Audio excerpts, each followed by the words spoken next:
मित्रो नमस्कार, मी Yogesh Mane ignite academy मध्ये तुमचं सर्वांचं स्वागत करतो. मित्रो 2023 मध्ये असिस्टंट प्रोफेसर आणि असोसिएट प्रोफेसरच्या जाहिराती आलत्या गव्हर्नमेंट इंजिनिअरिंग कॉलेजच्या वेगवेगळ्या ब्रांचेससाठी.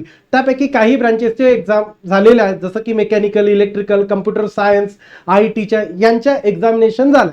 राहिली सर्वात महत्त्वाची जी ब्रांच होती, ज्याच्या सर्वात जास्त वॅकन्सीज होत्या, ती म्हणजे सिव्हिल इंजिनिअरिंग. तुम्ही बरेच दिवसापासून या एक्झामची प्रतीक्षा करत होते, कारण ग्रुप ए ची एक्झाम आहे असोसिएट आणि असिस्टंट प्रोफेसर साठीची. दोन्हीसाठीचा पेपर एकच होणार होता. मी अगोदर पण सांगितलेलं होतं, त्याचा MPSCच्या साईटवर सिलेबस पण आलेला आहे. आता फायनली या एक्झामिनेशनची डेट डिक्लेअर झालेली आहे, त्यासाठी मी हा व्हिडिओ घेऊन आलो.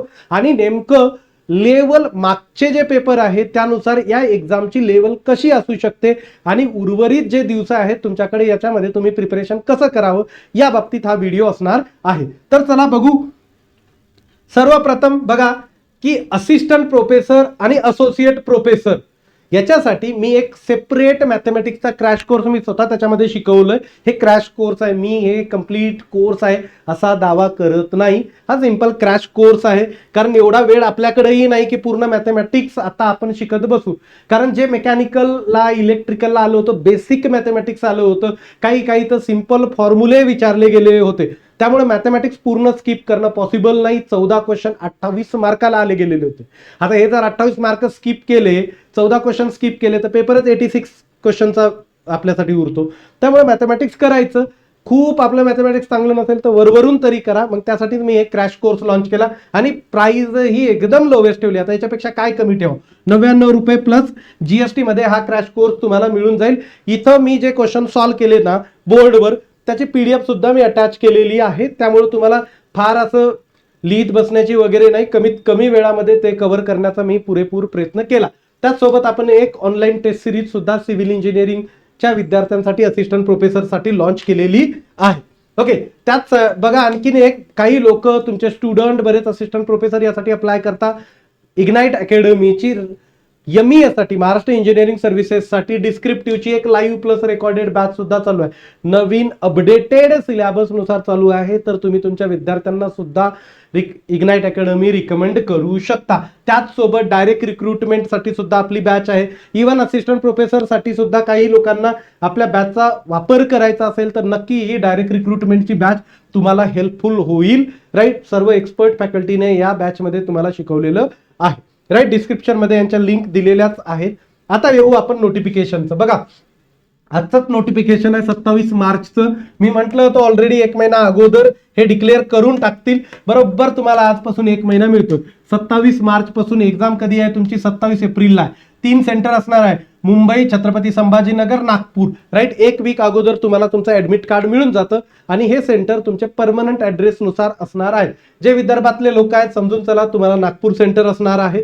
मराठवाड्यातल्यांना संभाजीनगर आणि हे पश्चिम महाराष्ट्र वगैरे जे आहेत पुणे साईडचे सर्व विद्यार्थी, त्यांच्यासाठी मुंबई हे सेंटर असणार आहे. सकाळी 9 ते 10 तुमचा पेपर असणार आहे. 9 ते 10 मध्ये पेपर असणार आहे. 100 क्वेश्चन असणार आहे. प्रत्येक क्वेश्चन 2 मार्काचा असे 200 मार्काचा तुमचा पेपर असणार आहे. राईट, आणि हे एका तासात तुम्हाला कंप्लीट करायचं आहे, हे खूप महत्वाचं आहे. आणि लक्षात घ्या, क्वेश्चनची लेवल जी आहे ना, किती टाइम तुमच्या एक्झामला मिळतो यावर ती डिसाईड होत असते. ऑनलाईन फॉर्मॅटमध्ये एक्झाम आहे, असिस्टंट आणि असोसिएट प्रोफेसर दोन्हीसाठी, सहाय्यक प्राध्यापक आणि सहयोगी प्राध्यापक. राईट, या दोन्हीसाठी आहे. स्थापत्य अभियांत्रिकी इथं क्लिअरली मेन्शन आहे. 48 आणि 49 नंबरची ही जाहिरात होती. बाकी आपल्याला त्याच्याशी तेवढा काही संबंध नाही. बाकीच्यांसाठी त्यांचे रेग्युलर होत राहतील बाकीच्यांच्या एक्झाम. राईट, ऑनलाईन प्लॅटफॉर्म असेल, ऑनलाईन पद्धतीनं संगणक प्रणालीवर आधारित एक्झाम असणार आहे तुमची. राईट, हे शुद्धीपत्रक होतं. राईट, SEBCच्या रिझर्वेशन नंतर शुद्धीपत्रक आलं होतं. या शुद्धीपत्रकानुसार या 121 जागा होत्या, त्याचं रिझर्वेशन असं फायनल झालेलं होतं. यामध्ये स्थापत्य अभियांत्रिकीचे सर्वात जास्त 43 जागा आहेत. सर्वात जास्त 43 जागा. क्लास 1 ची पोस्ट आहे. ह्या शेवटचा महिना एकदम बढिया तयारी करा, पोस्ट निघण्याची पूर्ण शक्यता आहे. क्लिअर. आता बघा, पेपरचा पॅटर्न दिलेलाच आहे. तर सिव्हिल इंजिनिअरिंगचा सिलेबस MPSCच्या साईटवर मिळेल. राईट, 100 क्वेश्चन 200 मार्काला एका तासामध्ये, पदवी लेवलचा आहे. 1/4 निगेटिव्ह आहे, म्हणजे प्रत्येक रॉंग क्वेश्चनला 0.5 मार्क कट होतात. सिलेबस ही आहे. याच्यामध्ये मॅथमॅटिक्स, लिनियर अल्जेब्रा, कॅल्क्युलस, त्यानंतर ordinary differential ordinary differential equation, partial differential equation, prob stat, numerical method, हे सगळं मी मॅथमॅटिक्सच्या क्रॅश कोर्समध्ये घेतलं. सगळ्यांवर आहे, सगळ्यांवर लेक्चर आहे. मी कंप्लीट कोर्स शिकवला म्हणत नाही, पण पूर्ण सिलेबस कव्हर केला. कंप्लीट म्हणजे खूप डेप्थ मध्ये शिकवलं नाही, आणि एवढ्या डेप्थ मधले क्वेश्चन पॉसिबल नाही. 100 क्वेश्चन एका तासामध्ये जेवढं पॉसिबल होऊ शकतं एक्झाम मध्ये तेवढं मी तुमच्या क्रॅश कोर्समध्ये कव्हर केलं, आणि 99 रुपयालाच आहे, त्यामुळे काहीच अडचण नाही. Right. Engineering mechanics, solid mechanics, त्यानंतर स्ट्रक्चरल अनालिसिस, ओके, नंतर construction material management, concrete structure, steel structure, geotech, right, soil mechanics, foundation engineering, geotech मध्ये फ्लूड, त्यानंतर हायड्रॉलिक्स, त्यानंतर हायड्रॉलॉजी, त्यानंतर एन्व्हायरमेंटल इंजिनिअरिंग, राईट, त्यानंतर तुमचा ट्रान्सपोर्ट इंजिनिअरिंग, ओके, आणि geomatic engineering. हा तुमचा सिलेबस आहे. लक्षात घ्या की या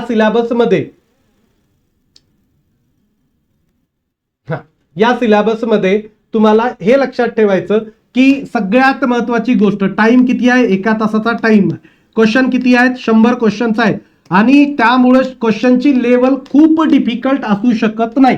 क्वेश्चनची लेवल जी असणार आहे ना, थोडीशी इझी लेवलमध्ये क्वेश्चन तुम्हाला विचारले जातील. फार डिफिकल्ट लेवलचे क्वेश्चन एक्झाम मध्ये रीड सुद्धा होणार नाहीत. लंबे क्वेश्चनही रीड होणार नाही. फक्त सिलेबस कंप्लीट करा, सिलेबस